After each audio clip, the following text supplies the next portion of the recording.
नमस्कार साथियों, मैं प्राध्यापक डॉक्टर जयराम सूर्यवंशी श्री शिवाजी मुफ्त एजुकेशन सोसाइटी कंधार द्वारा संचालित श्री संत गाडगे महाराज कला वाणिज्य एवं विज्ञान महाविद्यालय लोहा के हिंदी विभाग में सभी पाठकों का मैं सबसे पहले हार्दिक स्वागत करता हूं। स्वामी रामानंद तीर्थ मराठवाड़ा विश्वविद्यालय नांदेड़ के बीए प्रथम वर्ष ऐच्छिक हिंदी प्रश्नपत्र क्रमांक 2 के लिए निर्धारित एकांकी औरंगज़ेब की आखिरी रात, जिसके लेखक रामकुमार वर्मा जी है, इस एकांकी पर हम आज के वीडियो के माध्यम से चर्चा करने वाले हैं। इस चर्चा के दौरान एकांकीकार रचनाकार रामकुमार वर्मा का जीवन परिचय, साहित्यिक परिचय, साथ साथ रामकुमार वर्मा जी के साहित्य की समग्र विशेषताओं पर भी चर्चा करेंगे और अंत में पाठ्यक्रम में निहित एकांकी औरंगज़ेब की आखिरी रात, इस एकांकी का कथ्य, इस एकांकी की विषय वस्तु और इस एकांकी के समस्याओं को लेकर भी विस्तार से चर्चा करेंगे और रामकुमार वर्मा जी औरंगज़ेब की आखिरी रात इस एकांकी के माध्यम से क्या समझाना चाहते हैं, क्या संदेश देना चाहते हैं, उस संदेश को लेकर भी चर्चा करेंगे। साहित्यकार रामकुमार वर्मा जी हिंदी साहित्य के इतिहास में एक कवि के रूप में, एकांकीकार, नाटककार के रूप में, साथ साथ आलोचक के रूप में प्रसिद्ध है। बहुमुखी प्रतिभा संपन्न यह रचनाकार, जिन्होंने जो काव्य संकलन लिखे हैं, जिसमें वीर हमीर, जौहर, चित्ररेखा, अंजलि, ये उनके नाम कविता संकलन है। तो उनके एकांकी और नाट्य संकलनों में शिवाजी, समुद्रगुप्त,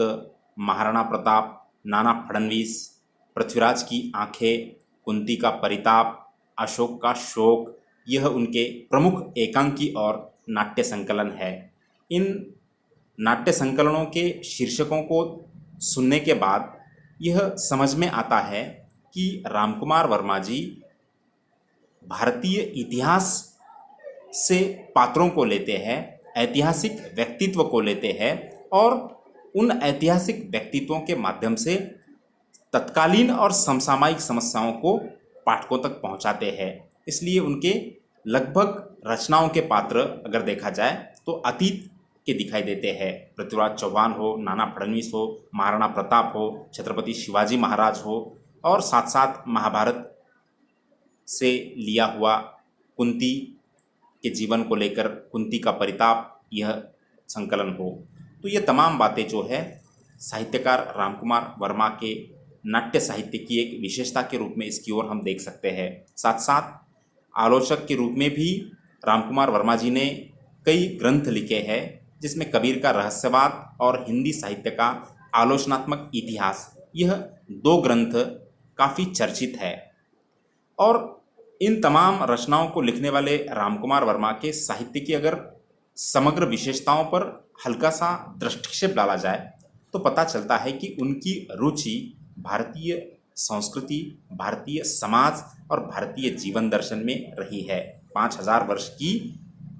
लंबी सांस्कृतिक परंपरा जिस देश को रही है, उस देश के अतीत में वे जाते हैं और अतीत से कई सारे रचनाकार, अतीत से कई सारे पात्रों को निकालते हैं और उन पात्रों को वर्तमान परिप्रेक्ष्य में पाठकों के सामने रखते हैं और तुलनात्मक अध्ययन करके कई सारी चर्चा वे पाठकों के सामने रखते हैं। साथ साथ भारतीय इतिहास के अच्छे बुरे, नायक, खलनायक पात्रों को लेकर वे उन पात्रों का मनोविश्लेषणात्मक अध्ययन करते हैं और यह बताने की कोशिश करते हैं कि उन्होंने जो जीवन जिया है,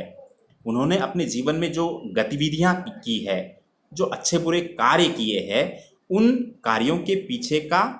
मनोविश्लेषण क्या है, उनकी मानसिकता किस प्रकार की थी। सामान्यतः हम जब इतिहास ग्रंथों को पढ़ते हैं, सामाजिक जीवन से जुड़े दस्तावेज़ों को पढ़ते हैं, तो उसमें ऐतिहासिक पुरुषों ने किया हुआ कार्य, उनकी शूरता, उनकी वीरता, उनकी धूर्तता, इस पर चर्चा मिलती है, लेकिन उनका मानसिक अध्ययन, मनोविश्लेषणात्मक अध्ययन सामान्य रूप से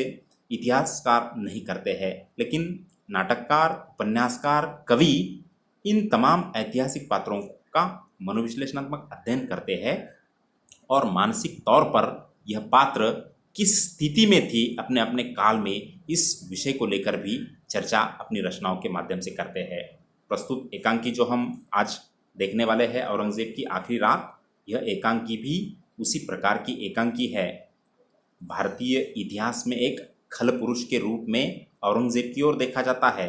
धर्मांध, सत्तांध, हिंदुओं को छलने वाला